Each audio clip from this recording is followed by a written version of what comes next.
Welcome to the Slop Farm. Enjoy the video. You begin by opening Gmail and the other account settings because you need access to both sides. This is essential.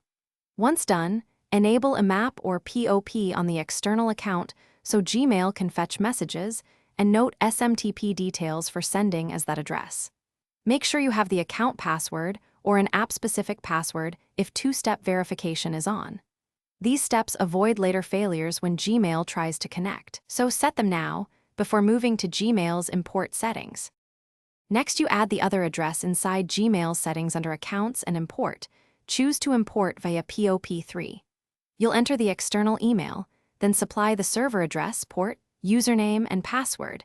Use SSL where available. Once connected, decide whether to leave a copy on the original server, apply a label to incoming messages, or archive them automatically.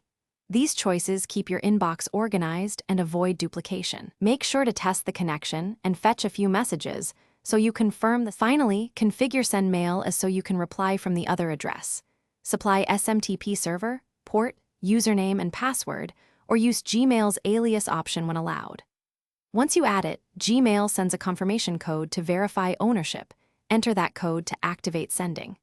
If something goes wrong, check ports, SSL, and whether two-step verification requires an app password, and review any security alerts on the external account. That troubleshooting step resolves most connection or authentication failures quickly.